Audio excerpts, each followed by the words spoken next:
Let's do this. The Cult of Hockey podcast by the faithful and for the faithful. I'm David Staples of the Edmonton Journal, and I'm here today with Bruce McCurdy. Hey, Bruce. Hey, David. How are you doing today? Beautiful day out there. Beautiful fall day in Edmonton. Absolutely Fall's not the best, but... absolutely gorgeous. I'm just back from my walk. Walking on a carpet in a couple of places that wasn't there a couple of days ago. The leaves are starting to come down. Alrighty. They are. Hockey time, man. It's hockey time. It's coming. I didn't know this. But the reason that the leaves turn isn't just that they're dying, but my wife was telling me this. Fact check this if it's wrong.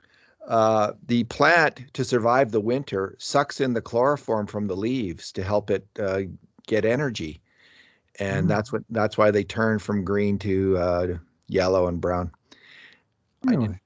I had no idea. I did not know that, but I did know there was a process to them turning and a reason for them turning. And it's our blessing that they do that because the fall is a very beautiful time of year. Yeah, if only it was a month or two later. All righty. Like it is in Ontario when I lived there went to university there at Carleton. Bruce, we've got some news, actual, honest to goodness, Oilers news. One piece of news which is really frustrating is Oilers first-round draft pick in 2020, Dylan Holloway. The first surgery on his wrist did not work. He's had a second surgery, which has been deemed already successful by the Oilers in their tweet, and will be out at least 3 months. And Bob Stauffer on Oilers now was saying maybe more like 4 to 6 months. So, Bruce, that's the bad news. The Oilers have signed Colton Sceviour on a PTO. Connor Yamamoto still not at camp. And we're also going to talk about some comments that Connor McDavid made about winning now. Now is the time. Let's start out with the bad news about Holloway. Bruce, there's just no other way to frame it. I mean, there were starting to be rumors this week that it hadn't healed up, and it's so frustrating. I mean, it's frustrating. Listen, he's got nothing but runway left on his career. He's 19 years old. How often do you hear about a wrist injury being a career-ending injury? Hardly ever at all, although they can be quite bothersome. Bruce, but surgeries that don't work, that kind of enters into the territory of, oh, shit. And that's and especially for like such a promising player. We were looking forward to seeing him in Bakersfield, now in Edmonton, and last spring in Bakersfield didn't happen because of the first injury and surgery. Now he's got to be frustrated. The organization does, and of course all the fans. Well, he spent a big part of last year waiting around, as you'll recall. I mean, he went down to Wisconsin, played 2 great games, and they pulled him out. And he went to try out for Team Canada, and he had to quarantine for 2 weeks. And then just when they hit the ice, somebody on the team got sick, and they had to quarantine the whole team for 2 more weeks. And then he got hurt in the first game of that tournament, and it set him back a little bit. And then he absolutely lit it up at Wisconsin in the second half of the season. He was just fantastic, scoring two plus points just about every game for a long stretch, and playing great hockey by all accounts, dominating in the face-off circle, skating hard, winning puck battles. Just being a real good player in multi dimensions. And from what I saw, I was impressed enough that I ranked him as the number 1 prospect on the Oilers. And then, of course, he did bang up his scaphoid, and it's a dangerous kind of injury. I'm pretty worried about this, to tell the truth, because it's the bone in the base of the thumb that it has a fairly poor blood supply, so it doesn't heal fast. And I believe that's also the one that's somewhat hollow, that the break can get pushed in, and it's a little harder to realign it. And it's a difficult one. Now, that's the same bone that what I learned about the scaphoid. I learned in 1988 when Kevin Lowe broke his scaphoid a couple of weeks before the Oilers' 4th Stanley Cup run. And Kevin Lowe being Kevin Lowe, he just put a cast on it and played right on through it. And then when Paul McDermott nailed him late in Game 5 of the first round series and broke his ribs, he played with the broken ribs and the broken scaphoid for the last 3 rounds of the playoffs. But that's not what you want a 19-year-old kid doing. You want him to get healthy and you want him to get right.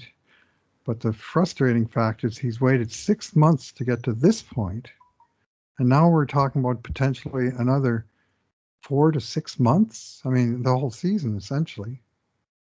So how frustrating is that? Here's what Musculoskeletal Key says online. The scaphoid remains the most commonly fractured carpal bone and at greatest risk in athletes engaged in high-impact collision sports, such as football or in sports with potential for high impact, such as basketball and snowboarding. All right. Anyway, bad news, Bruce. Really bad news. Yeah. And he could have made the team out of camp this year. There was a,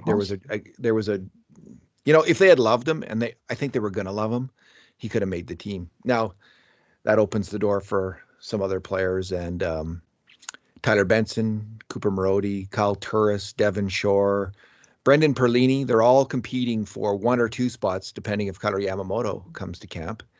And now there's another guy added to that list, Bruce, 32-year-old Colton Sceviour, who we saw quite a bit one year during the I think it was the lockout year in 2012. Yeah. We saw him play a lot for the Texas Stars against Taylor Hall and Nugent Hopkins and Everly Down in Bakersfield, and I thought he was a good player then. I mean, by the end of his AHL career, he was ripping up that league. He's a fast skating, hardworking player who became a point per game scorer at the AHL level, point per game plus actually in his final year there, when he got 63 points in 54 games for the Texas Stars in 2013-14. He had a long career down there. He was 5 years in the AHL. 5 years. It's like he's like William Lagesson's looking at that guy. Yeah, that's what I'm going to do. 5 years, because now he's played 500 NHL games since then. Yeah. So he's always been a bottom line guy in the NHL. 2 years where he scored 11 goals were his top years. And I'm okay with this signing. I mean, Yamamoto's not here. There's going to be injuries. Someone else might break their scaphoid. Who knows what's going to happen, right, as the year goes on. This is, my only concern, Bruce, is I've been hoping Marody and Benson get a shot. And they are different players, I think, than Sceviour. They're more in the skill role, although Sceviour was every bit as good in AHL scoring as those two guys were at the same age. So I'm just a little concerned this takes away their opportunity. And I'm worried that my headline on my story, Bruce, was Graybeard Incorporated. And this is another Graybeard. This is another checker, I think, that they're bringing in. And I could see, Dave Tippett having a sweet tooth for this kind of player, which is fine. If you win, it's fine. It's all good. But I was, that was my one concern about Benson and Marody, getting maybe a little bit less chance.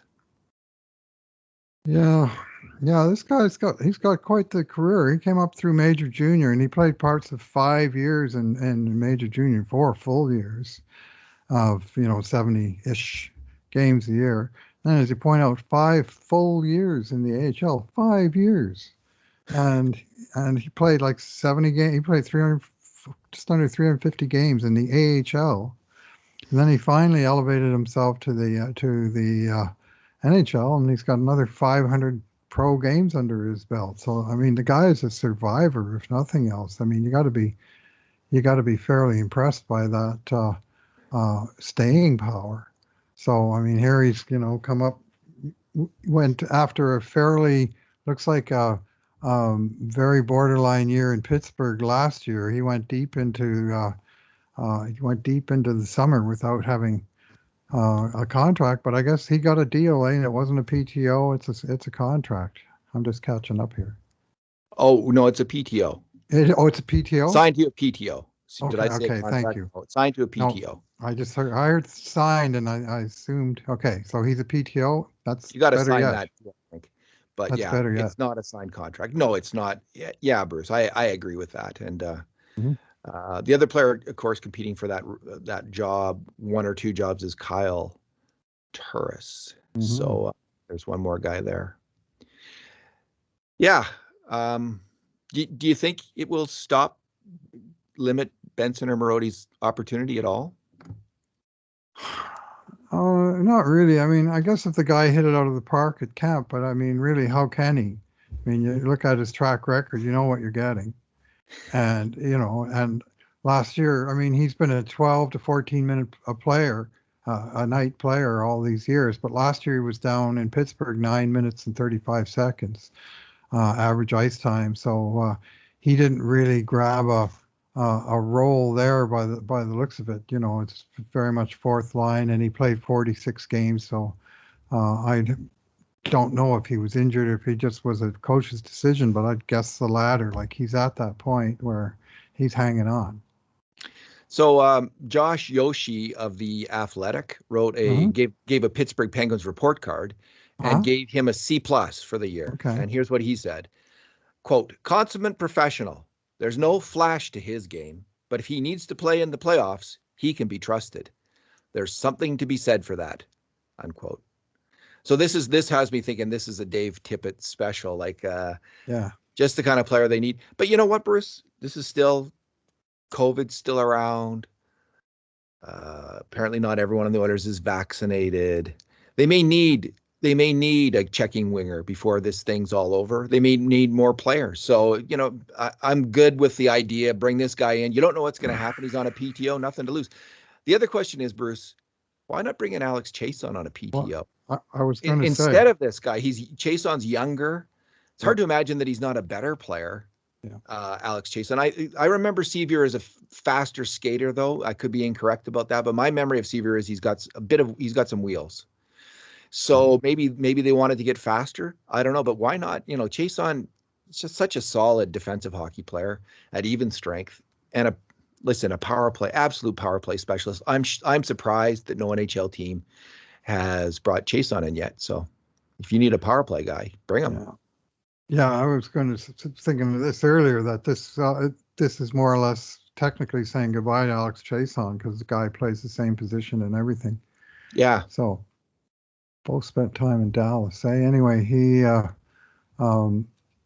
that would seem to close the door on Chiasson, and I kind of agree that I would have been pretty happy for them to bring him back on a PTO. It worked the last time, and he's a limited commodity, but a known one and a reliable one. But I would dare say, from what we know about Sceviour, 500 games. Yeah, that's a lot of games. Maybe they maybe Chiasson wants to go in a different direction. Maybe he's looking for something more still. Better get it quick. Maybe Chiasson, maybe the Oilers, and maybe the Oilers are thinking, like, maybe it's like we could bring Alex back, but then the pressure to keep him, like, we don't really want to go in that direction again. We're looking for a change, and if we bring him back, like, it just creates kind of heartache on the team, because I'm just guessing that Chiasson's a well-liked player on this team, lots of friends, and then if you get rid of him after, it just is a distraction that maybe you don't need. Does that make sense? Like, and this is pure speculation on my part, but that's what I thought, and maybe would be one of the reasons not to bring back Chiasson on a PTO. Yeah, it's hard to speculate. I do imagine that he's a popular teammate. He's a very well-spoken guy, and he's a good teammate from everything that I've seen. But I wouldn't expect anything less from Colton Sceviour. So in that respect. So they don't know Sceviour. They know. They've got a veteran, and Dallas. Did he overlap with Tippett? Well, he would have been in the organization. Yeah. Oh no, just wait a second here. Yeah, he did definitely. Oh, yeah. Just wait a sec. 2000. When did Tippett leave Dallas? Because he was there at 2009-10 at the Dallas first Dallas camp. Right. I think that's a Tippett. Tippett might have some familiarity with the player. Let's put it that way. Yeah, you're right. Like it's easy. It's actually easy to speculate. It's easy to say something useful when you are speculating. It's a problem with speculation. So we generally don't get into that. But that's what was popping into my head. Anyway, yeah, Jason. It's interesting to see what's going to happen to that guy. I'm surprised, Bruce, at this point that no one's signed him. What do you think about that? Oh, a little bit. I mean, I mean, he's not going to get signed for anything close to his last contract. At this point, he's on the $1 million and under club, Yeah. where you're doing well to get $1 million, and you may well be taking the NHL minimum, which is now $750,000. So somewhere in that range. But there's, they play musical chairs every summer with these guys, and sometimes, they find a spot pretty late, and sometimes it works out for them. They signed, Kukuk a week before camp last year, and he wound up not only making the team, but getting another contract. And, Jason was a PTO previously, as I recall. So these things can work out. And I wonder who the best couple players, I don't know the answer to this, unsigned players right now out there that you can get on a PTO. Devin Shore, right? He was a PTO. Devin Shore was. Two more years. He's much to everybody's delight. Everyone was so happy about that. I've made my peace with that. And I'm rooting for Devin Shore. I had questions about the reasons behind the signing, and some of them have in fact been answered. And I think it's a chemistry thing. And you got to give the chef a chance to pick his ingredients to some degree, right? So, and you need a guy who's going to be happy being the 13th or 14th forward. As Devin Shore's now, that's going to likely be his role, right? He's not. Yeah, he'll be in the second line with Cutter Yamamoto out now. He'll be on the second line. Hey, he had that one big playoff game, Bruce. Let's not forget. He'll be on the fourth line with Colton Sceviour and Josh Archibald. You know it. The Tippett line. The Dave Tippett dream line. Okay. Let's beat him 1-0 in the shootout. Exactly. Now you're talking, Bruce. Now you're on the right wavelength. All right. Kailer Yamamoto still not signed, Bruce. And I like Kailer Yamamoto a lot. I think he's a really good hockey player. And especially defensively underrated. But I like Cooper Marody a lot. And the longer this goes on, Cooper Marody's right shot. Kailer Yamamoto's a right shot. Cooper Marody is as strong, I think, an offensive hockey player right now as Kailer Yamamoto. He can really pass that puck. His shot is okay-ish, like Yamamoto. They're kind of similar in a lot of ways. Marody's a bit more of a I'm going to skate with the puck kind of guy. But he doesn't dig in on the forecheck. I will say that. That's Yamamoto's superpower as an NHLer. His unexpected superpower is his ability to dig in and grind out pucks and pop pucks constantly. Marody doesn't have that, but he skates with the puck a little bit better. So if he was given a chance to play with skill in the NHL, I think Cooper Marody would be okay for a while and might even surprise people. I mean, again, I've said this previously. You look at the Tampa model, which everyone's on fire for in the world, deservedly so. Well, Yanni Gourde had a season very similar at the same age to Cooper Marody just had in the AHL. Very similar. It's hard to you look at Yanni Gourde's minor league career, Cooper Marody's, the numbers look the same. That doesn't necessarily mean anything, right? Because there's lots of guys who put up good AHL numbers. That said, I mean, I see some NHL passing skill and thinking of the game from Cooper Marody. So I'd like to see him get a chance. I'd like to see Benson get a chance. And if Yamamoto, the longer he's out, the longer a skill player like Yamamoto's out, the more they're going to need a skill player. And I think those two guys, their chances of making the team go up. Do I think the Yamamoto's going to, we don't see many holdouts anymore, do we, Bruce? Like long holdouts? No, they generally get resolved early, and that's because it's in the interest of both sides to get it resolved. To have those kind of things drag out is just, it winds up being, it winds up affecting both. And The Oilers have just been through this. I'm actually a little disappointed in the Oilers here. I mean, people can say, well, Yamamoto should sign for whatever they're offering. They need to get it done, and they needed to get it done last week. They need to get it done last month. No, they can't overpay. They need to get, but whatever they're going to whatever conclusion they're going to come to on the eve of training camp or 3 days into training camp, there's no good reason they couldn't get it done. And I mean, to me, he's already paying a price. He's not with the team. He's not at the captain's skate. It's just a little thing, but they're already in the process of building the team for the year. They got the skill guys all playing together. In fact, they got a big chunk of the team playing together, and he's on the outside. And we saw the exact same thing last year with Ethan Bear.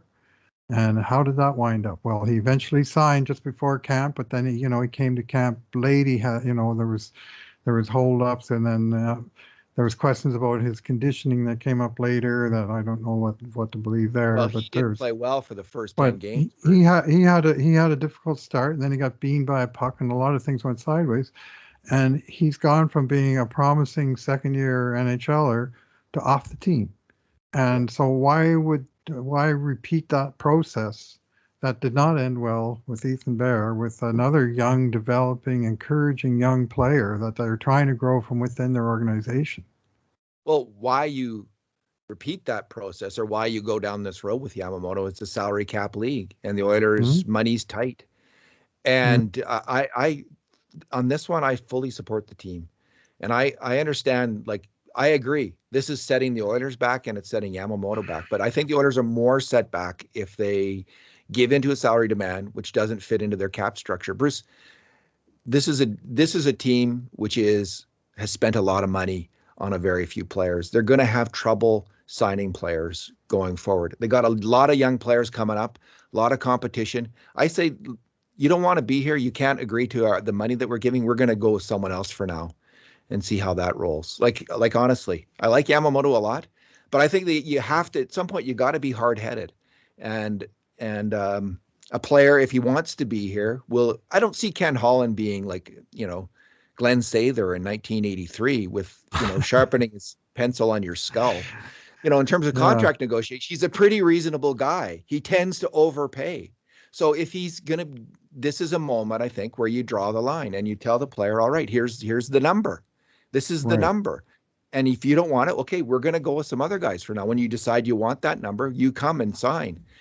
Bruce, they're not going to be able to keep every good player, right? Yeah. And the players themselves, to some extent, will decide who that is. Is it going to be Puljujarvi or Yamamoto who's going to get that contract for $4 or $5 million a year? Then, there's going to be, there might be one contract for a forward like that in the coming years. They're both going to want it if they perform. There's only one guy who can get it. So maybe it's not going to be Kailer Yamamoto because of this situation. That's too bad, but I accept that as part of the salary cap reality of the Edmonton Oilers.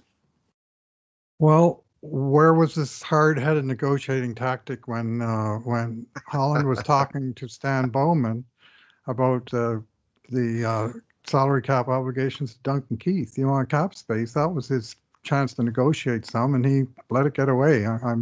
I'm not going to defend. I've said enough about it, but I'm saying, where's that hard? Yeah, fair enough. Maybe nickel and diming a player over $200,000 or $300,000, and you probably muffed a chance to, I don't know, $1 million or $1.5 million Chicago would have retained to move that contract. That is a completely fair comment, Bruce, and I completely 100% agree with you. So I get it. So you're right. Where was it? So now it's here on this contract. Go ahead. Let me say one more thing about Duncan Keith before I will. I'm not hating on the player Duncan Keith. And in fact, I this week defended the player Duncan Keith because some are getting on his case for not being in Edmonton and being in the leadership group when what he's been doing is been in Kelowna with his son, which is why he said he wanted to be traded in the first place. So give the man a little bit of room for personal integrity. And now he's here today, and we'll see where it goes from here. I think he's here in plenty of time. But some of this willingness just to jump all over Duncan Keith because you don't like the trade is, let's see what he does for us on the ice before we, but that doesn't mean I'm going to have to like every detail of that trade because I don't. And that's fair enough. And, you're right. Like his son just started school. His son's like he's like 8 or 9 years old. He's just back in school. You want to be there if you're a parent. And I don't, this is the problem, Bruce. If you have come down like a load of bricks proclaiming Duncan Keith is a terrible player, as some people have, you have lost your credibility in terms of assessing this player going forward.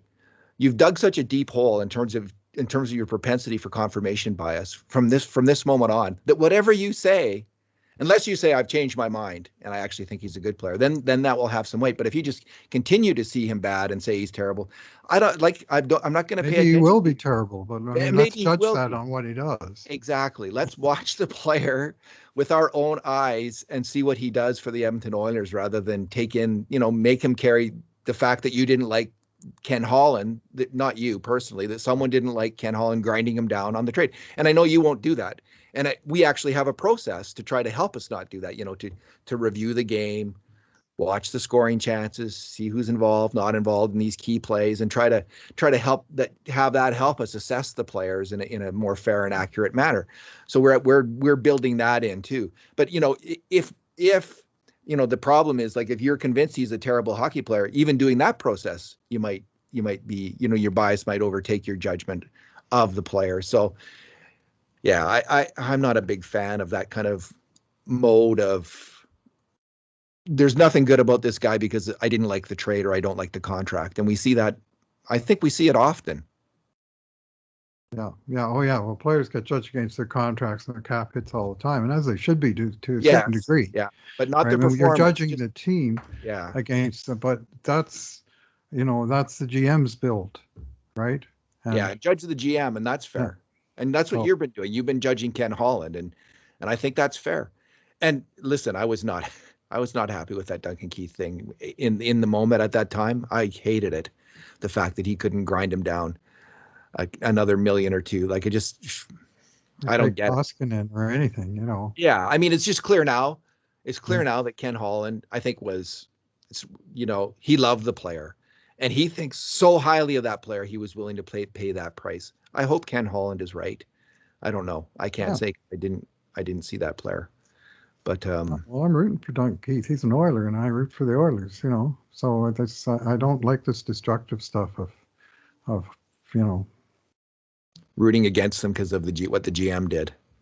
Well, it only happened to Adam Larson, Bruce, for 4 or 5 years in a row here, and it only helped precipitate his leaving of the team. And I believe that. Some people are really going to object to what I just said. I think that's true. I think it's clear by now. Like, this happened. So it does have an impact. Like, we all think what we say doesn't have an impact. It does. So, we got to live with it. We got to live with the consequences of sometimes being really super negative about a player. So I thought the fan base didn't do too bad with Adam Larson in an important way, and that I didn't think they took out on him this Taylor Hall, that he was traded for Taylor Hall, and just they were mad at Shirley for making the trade, many fans, and and with reason to not like that trade. I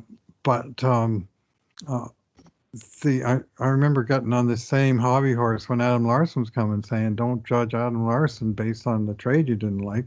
Judge the trade, judge the player separately." And we will judge the player. And I thought, by and large, Larson was judged on his own merits. I really like the player. Put it this way, I have some complaints about that trade too, but I like the player. I'm just going to argue against myself, because after the first year when Larson did sign and the Oilers did well in the playoffs, and Larson and Klefbom just killed it until Klefbom got banged up, there was a lot of positive vibe about Adam Larson. Now, that dissipated when he got hurt and he had, personal problems with his father's early death. Yeah. As his game fell apart, there was more criticism. I think the recognition of him turning it around was slow to come. Some people got in a rut of judging him, partly through the Hall trade. And like, when he did really turn it around and became, I think, just an exceptional shutdown defenseman at the NHL level, I don't know if that was fully recognized, is what I'll conclude with. Alrighty, what's on our list, Bruce? McDavid, win now, Bruce. So McDavid wants to, this is it. The veteran leaders are ready, and it's time to win now. What do you think? I'm all for it. It's, the time is, I'm against it. Yeah. I mean, they've had Since McDavid and Draisaitl signed their monster contracts in the summer of 2017, which is 4 years ago, Yeah. the Oilers have won one playoff game. Even that was a play-in game, but they've gone sideways. They missed the playoffs. They missed the playoffs the second time in a row. Then they finally got in. They got smoked in the first round. They got back in. They got smoked in the first round again. Time for progress. And that means getting in and doing something when you get there. And McDavid, I haven't seen the entirety of his comments. I hope there was a lot of we in there, but I hope there was a lot of I in there in terms of needing to lift his game, and coming up at the when in crunch time, right? I mean, the whole team in crunch time last year, they weren't able to score all those overtimes. They weren't ever able to find even one goal to win one of those games. Close, but they got to find that extra inch to get her done. And he's not wrong if that's what he's talking about. How else would you say he has to lift his game other than, like, what are you thinking? Well, I got this nagging thing that's been bugging me. Let it out, man. Let it out. Here we go. Okay. Buckle your seatbelts. Yeah. Now, this isn't the tying goal in Game 3 where McDavid coughed the puck up in the own zone. This is the last game in Game 4 where the Oilers killed the penalty, remember? Ethan Bear is making the long line change to the bench, and the other guy is coming on. Barry's got no chance to come on. And McDavid and Draisaitl are coming up the ice 2-on-2 right after a penalty. This was what they did all year, that they'd kill off the penalty, and Tippett would throw McDavid and Draisaitl over the boards, and they'd attack the other team right after the power play. And the power play is so recently over that the defenseman is still going off on his line change. And yet, for whatever reason, here's Connor McDavid with the puck, dumping it into the zone when he's on the attack with Draisaitl. And then he flubbed the dump in to the point that Pionk was able to pick the puck off along the boards, make the long outlet pass, and, on to Connor and on the odd man rush, and boom, series over. And it's not so much the execution, but why are you dumping the puck? Why are you going for it? All right. So you're just on the ice fresh after your team has killed a penalty. Take it to them. And where was that?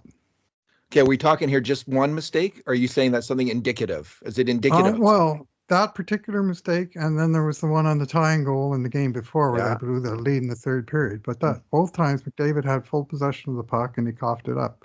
And the second one, I just don't know why he was doing what he was doing. Well, McDavid himself this summer, Bruce, addressed his defensive play in the most honest and interesting way. I haven't been able to find the interview since then, and I don't believe I dreamed it. But I think he was saying something like, when I was a young player, I was just always used to skate, get the puck on the fly, get the puck and go. And essentially he was saying, I had to learn to stop and cover my position. That was the gist of it. Do you remember him saying that this summer? I saw an interview where he said that. And I thought, yes, yes. This is exactly right. And we saw this last year. We saw a concerted effort from Connor McDavid much of the year to not be the guy who's, circling, looking for the pass all the time, which centers have to do as well, and wingers, but who would cover the defensive slot, who would make sure he was on the right side of his man most of the time. We saw him do that on a consistent basis, much more than we had in previous years. And I agree that there was a couple mental errors in the playoffs. Part of a whole team which struggled with mental errors, which fell apart, which didn't have the composure, or as Steve Tambellini would say, the poise, Bruce, in crunch time to make the right decisions. I think with McDavid, like by the end, it's partially exhaustion, mental exhaustion. That would be some of it, but it's easy there. But so. I think there are actually, Mark Spector's been given hell for a long time for criticizing McDavid's defense. I think Mark Spector was correct in his assessment that McDavid did need to improve his defense if he's going to be a center. If they're going to put him on the wing, it's a different question. If he's going to play center in the NHL, you've got to cover the defensive slot, and you've got to do a really good job of it. He started to do that last year. It seems like he's well aware of this, and he's going to increasingly take care of that business, which is fantastic. I think he can be a brilliant two-way hockey player. It's just a matter of you got to rewire and that's what he was talking about, rewiring yourself from playing the game one way to a bit more static. I'm not leaving the zone until the puck's out of the zone kind of player, which is not what you want to do, but it's the center's job. I mean, it's some forwards got to be there to help the defense. I mean, if you're the center, you're usually in that, what's it called, the F1 position where you're the first guy back. That's often the center, or it's, he's got to do it, and I think he's going to do it. Well, McDavid, with his speed, he can be F1 on the defense, being the first guy back, and still be F1 on the attack where he's the first guy in. So there's that. But in this particular case, and this is why I struggle with it. This was an offensive decision. He had the puck, and he threw it away.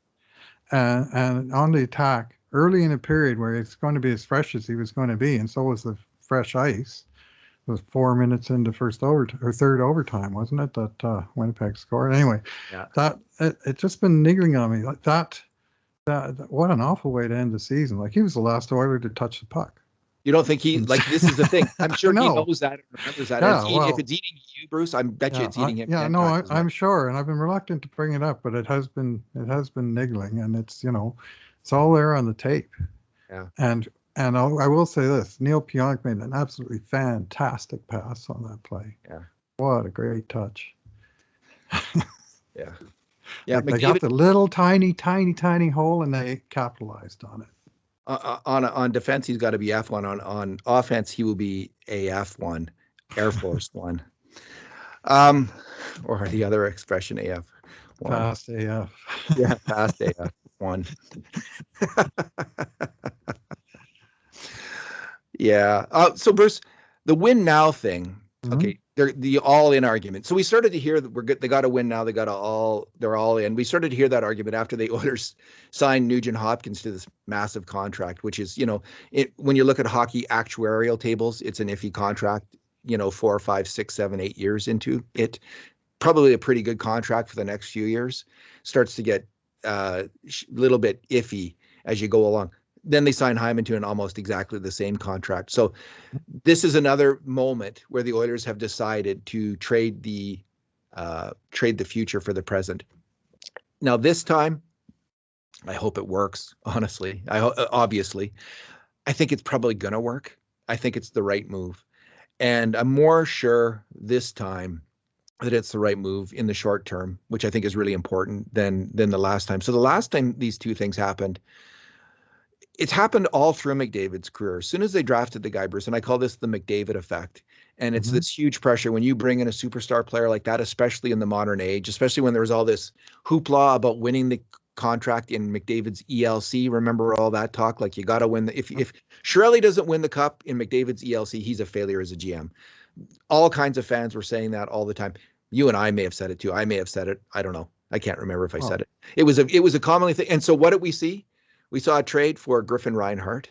So they wanted to get a guy who was 21 and was going to make the team quicker than a couple players who were 17 when they were drafted. So you kind of speed things up, you win earlier. And then the big move was, of course, signing Milan Lucic. And, both of those moves turned out to be disastrous for the Edmonton Oilers. Just disastrous, except for one thing, Bruce. Lucic did have one good year.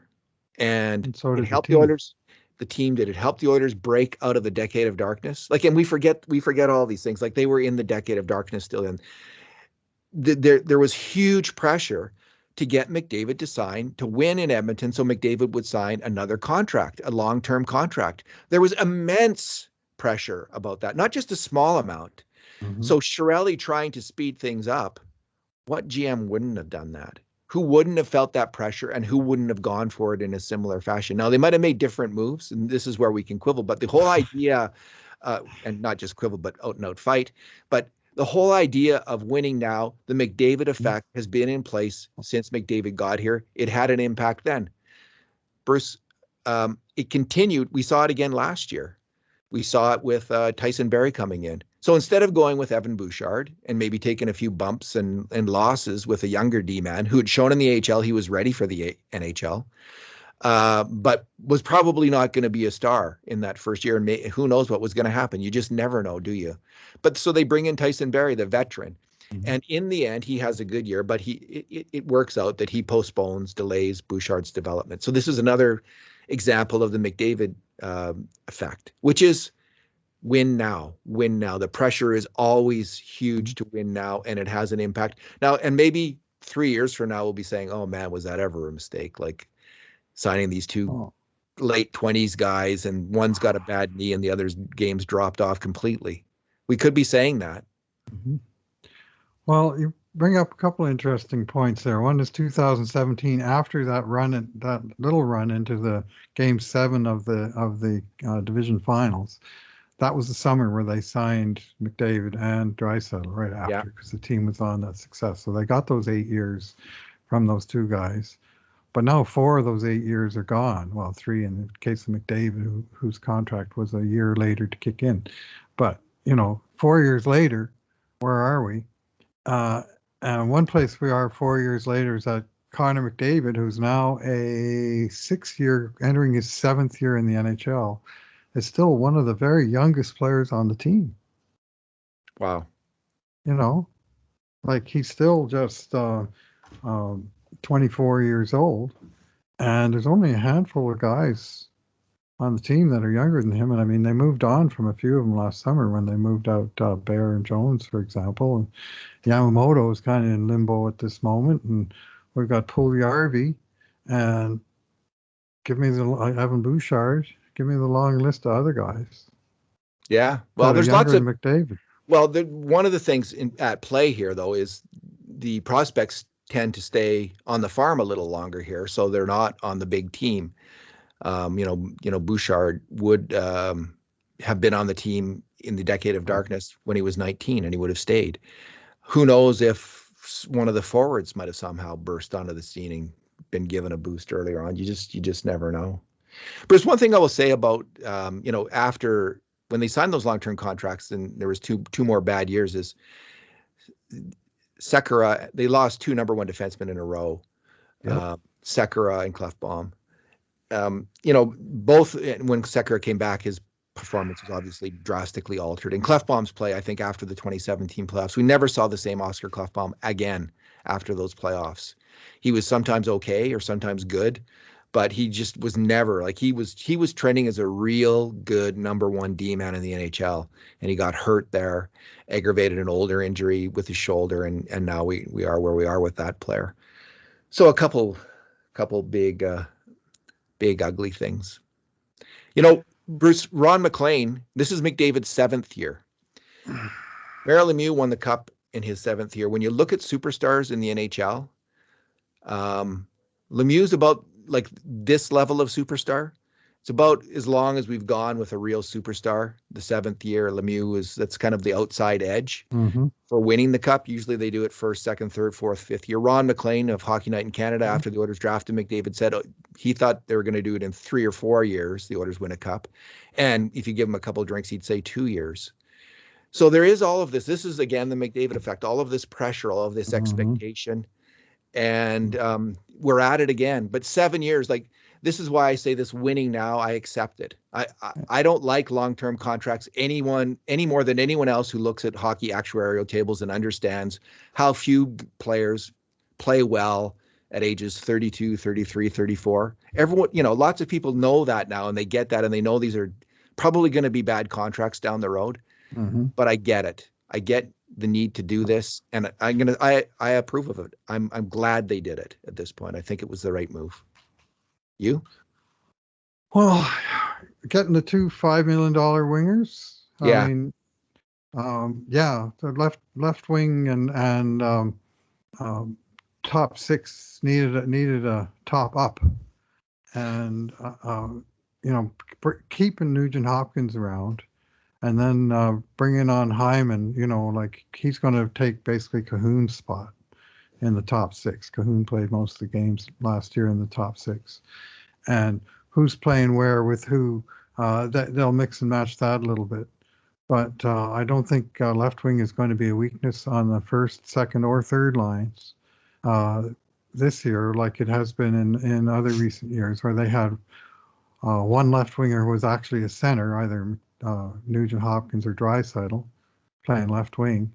And other guys were a cut below essentially their counterparts on other teams. Yeah, and they also brought in Warren Fogle, of course. Yeah, Who, that's the third you know, line. Yeah. we don't know if he's capable of moving up the lineup or not. You know, he never really did in Carolina. But if Yamamoto's out, that's another possibility. I hope Yamamoto comes back. I hope he signs soon. I have half an idea we might see at some point, and might be sooner than later. Fogle with McDavid and Hyman on the right wing. Yeah, Training buddies have at her, and putting Hyman on his natural side, and especially if there's any issues with Yamamoto, they don't necessarily have to promote other right wingers. One of the things they can do is flip Hyman. So, yeah, and then they play Nuge and maybe Marody. What do you, Bruce? I was kind of bullish on Marody in that spot. We might maybe Cassian. What do you share that feeling or thought, or what is your thinking about that?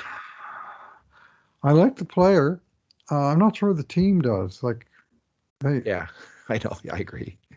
You know what? I mean, Shirley made the trade for him. We traded a third-round pick for him, and he brought him in. His first year that he was here, he got called up 3 times in October, November, December for about a week each time. He played a few games, not a ton of ice time, and then coach got fired, and then GM got fired in January, and after Shirley left, Marody hasn't had a single minute of ice time in Edmonton, and that's like 2.5 years later.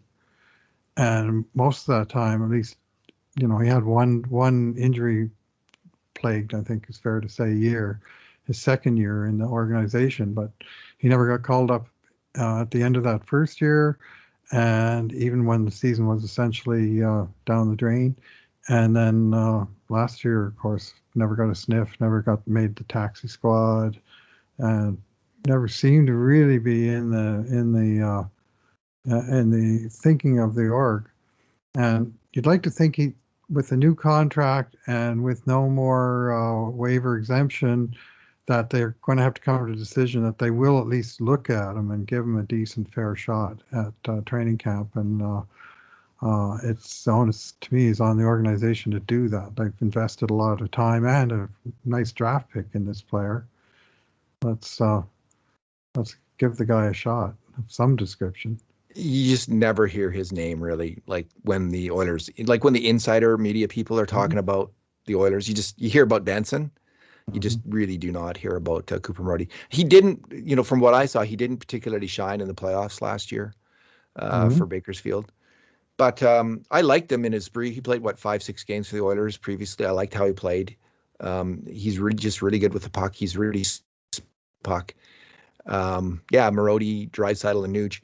That would be an interesting line because you'd have 2 people who can really pass the puck, setting up Draisaitl for a shot.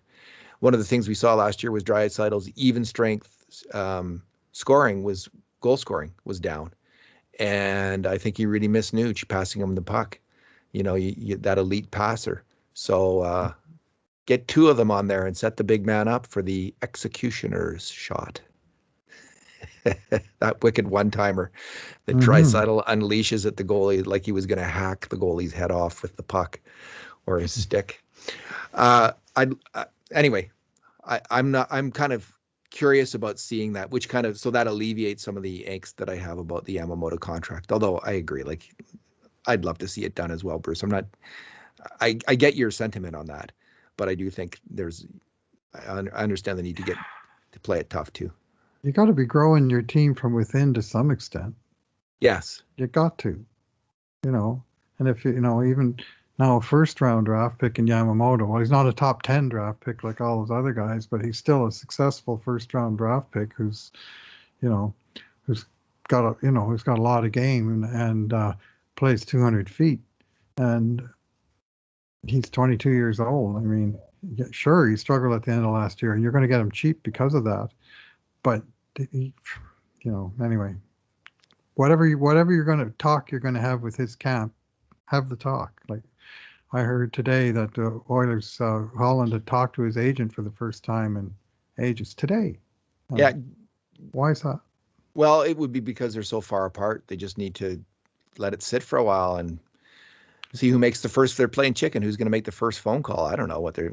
I'm not a negotiator at that level, so I have no idea how it works. Solomon was on vacation for a while in there, but holy moly! Anyway, it's. I'm a build from within guy. I always have been. So. Well, so am I. Agitated with some of these moves. Marody and Benson are also from within, and he would be replaced from within from people who have paid their dues. I just wonder if it's best for him to sign a 1 or 2 year deal in terms of like this competition. Puljujärvi's contract's up after this year.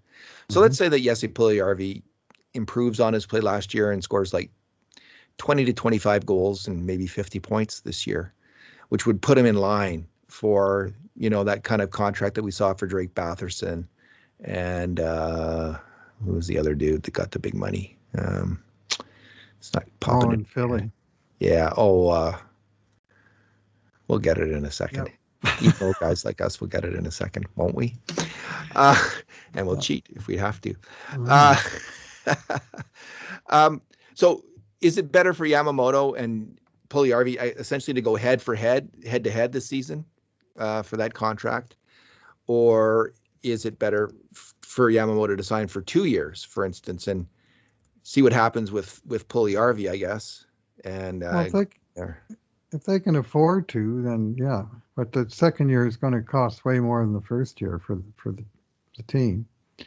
So, because he's given up then a year of arb rights. Yeah. Right? Whereas the first year, Yamamoto has no rights at all other than an offer sheet, which doesn't appear to be forthcoming. So it's, but if he signs for 2 years, the average value is going to have to go up by a few $100,000 at least. But do they have space? I mean, this is where they painted themselves into a corner years ago with Darnell Nurse, where there was talk that they could have gone deep with Nurse at $5 million a year, but they only had 3.5 in cap space, so they could only sign him for 3.2. So they only could sign him for 2 years. Well, here we are paying that piper a few years later, right? Now it's the 5-year contract he could have year after next is now $9.25 million. And that's the dice roll. Joel Farabee is the player. Thank you. I Googled it. Joel Farabee's also signed that mega contract. What is that? $5 million a year for right around $5 million a year for 6 years. Both he had 38 points in 56 games. But you think I can remember his name? So he's going. This is the contract. I think they got one of those in their system. They probably give out. They lose Koskinen's money. They got Keith for 2 years at his big dollar, and then he'll either be gone or be paid a lot less. So you could use Koskinen's money to sign Puljujärvi to that deal, and then you could use Keith's money to sign Yamamoto if you wanted to try. But then you got Bouchard coming along. He's going to need some money, and you got Broberry and Samorukov. You have Holloway, maybe Lavoie, whoever works out. So it's going to be. We're going to have some painful moments in years to come. Like this Yamamoto thing is small pain compared to the future pain that we're going to have if the Oilers are successful. So this is the modern NHL. This is it. Even if they're not successful, like the Toronto Maple Leafs. I mean, they lost Zach Hyman. How do you think that felt in Toronto? Not very good, I'm sure. And now they're looking at maybe losing, they can't sign Morgan Riley. And maybe they won't be able to. So it's brutal the way it works when the Caps, especially when the Caps stagnant like this. Mm-hmm. Yeah, you wouldn't think the cap was stagnant the way some GMs were throwing money around this summer, though. I mean, that's the part I don't quite get. But you give one team a little bit of cap space, they spend it all on one guy, and then that establishes the new market for whoever comes next. Yeah, indeed. Well, Bruce, let's leave it there. We got rookie camp starting, and we got a game Saturday night. We'll probably be on Saturday night doing a podcast Saturday night after the game, if not before then, if Yamamoto signs. Yeah, it'll be on Oilers. NHL.com, and I think probably their YouTube channel and stuff. They play Friday, 5 o'clock on Saturday and 6 o'clock on Monday, and no fans, only the live streaming. So we'll be in place to watch both of those encounters, I'm sure. Bruce, Thanks for talking. Thanks for listening, everyone. And in the meantime, and in between times, this has been another edition of the Cult of Hockey podcast.